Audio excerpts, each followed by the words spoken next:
Olá, amores! Eu sou a professora Edith Meirelles e esse é o canal Matemática com Amor.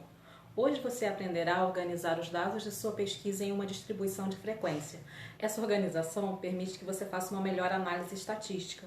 Então aproveita que você está por aqui e se inscreve no nosso canal. Se o assunto desse vídeo é importante para você, deixe o seu like, que é para eu saber que você se interessa pelo assunto e fazer mais vídeos. Bora parar de enrolação? Vamos lá estudar?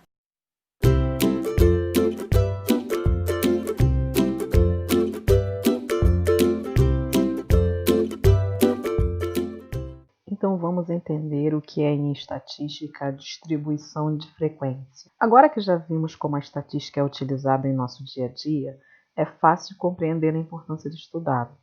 Nessa aula iremos aprender a construir as tabelas de distribuição de frequência. Vamos começar analisando a seguinte situação. Ao pesquisar o preço de um determinado produto em 20 lojas diferentes, obtive os seguintes valores em reais. Aqui estão os 20 valores. Vão haver valores repetidos porque são preços, em lojas. Agora precisamos organizar esses valores pesquisados. Como proceder? Em primeiro lugar, precisamos fazer uma tabelação desses dados coletados, ou seja, organizá-los em uma tabela. Aqui eu tenho o preço em reais e aqui eu tenho a frequência com que esses valores apareceram. Então, o preço R$ 30 na pesquisa apareceu 2 vezes. O preço R$ 31 apareceu 5 vezes. O preço R$ 32 apareceu 6 vezes. O preço R$ 33 apareceu 6 vezes e o preço R$ 34 apareceu uma única vez. Essa forma de organização dos dados é conhecida como distribuição de frequência. A frequência absoluta, ou apenas frequência, é o número de vezes que um determinado valor ou dado aparece. Nesse caso, a frequência absoluta do 30 é 2. A frequência absoluta do 32 é 6. Nós também podemos calcular o percentual que cada valor aparece nesta distribuição.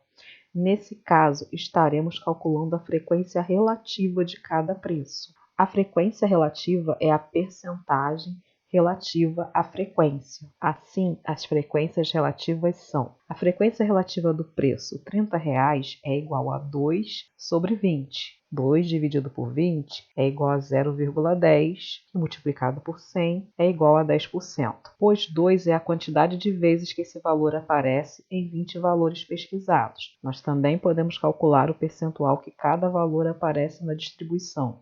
Neste caso, estaremos calculando a frequência relativa de cada preço. Então, observe que eu vou ter a quantidade de vezes que um valor aparece no numerador da minha fração e o total no denominador da fração, o total de pessoas pesquisadas, ou o total de pesquisas realizadas, de dados anotados. A frequência relativa do preço R$ 31 é 5 dividido por 20, 5 sobre 20, que é igual a 0,25 vezes 100 é 25%, pois 5 é a quantidade de vezes que esse valor aparece em 20 valores pesquisados. Nós também podemos calcular o percentual que cada valor aparece nessa distribuição. Nesse caso, estaremos calculando a frequência relativa de cada preço. A frequência relativa do preço 32, 6 era a frequência absoluta, então 6 sobre 20, eu vou achar a frequência relativa. 6 dividido por 20 é igual a 0,30 vezes 100, 30%,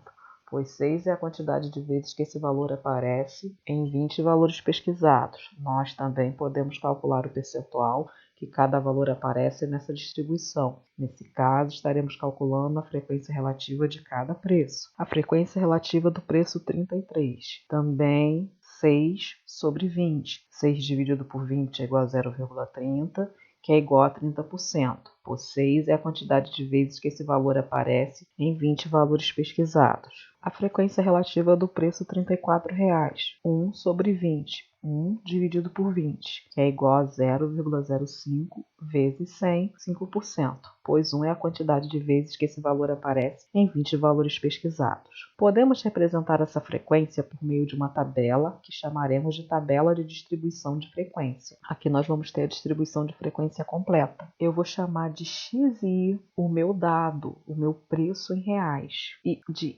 FI a minha frequência absoluta e de FR a minha frequência relativa. Então, eu encontrei o valor R$ 30 duas vezes. Isso corresponde a 10% do total. Eu encontrei o valor R$ 31 5 vezes. Isso corresponde a 25% do total. Eu encontrei o valor R$ 32 6 vezes. Isso corresponde a 30% do total. Eu encontrei o valor R$ 33 6 vezes e isso corresponde a 30% do total. E eu encontrei o valor R$ 34 uma vez e isso corresponde a 5% do total. O total de pessoas pesquisadas foi 20. Se eu somo aqui, tem que dar 20. Se eu somar todos os valores que estão na minha frequência absoluta, tem que dar 20. E se eu somo todas as porcentagens da minha frequência relativa, tem que dar 100. Se não der, eu fiz alguma aproximação errada ali na hora da divisão. Então tem que ficar atento a essa parte aí. É bom sempre fazer essa soma e verificar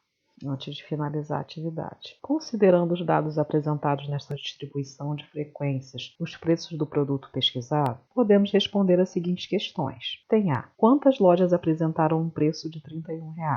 B. Qual a porcentagem de lojas com preço igual a R$ 32? C. Qual a porcentagem de lojas com preço maior que R$ 32?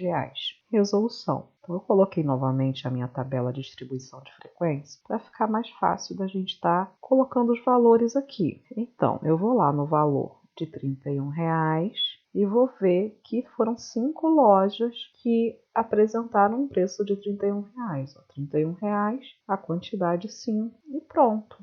Aqui já não tem mais conta nenhuma para fazer. Você já observou tudo, já contou tudo lá atrás para montar a sua tabela. Letra B. Qual a porcentagem de lojas com preço igual a R$ 32? Então, eu venho aqui nos R$ 32. Foram 6 lojas e isso equivale a 30%. Então, 30% das lojas têm um preço de R$ 32. E pronto, só isso também. E letra C, qual a porcentagem de lojas com preço maior que R$ 32?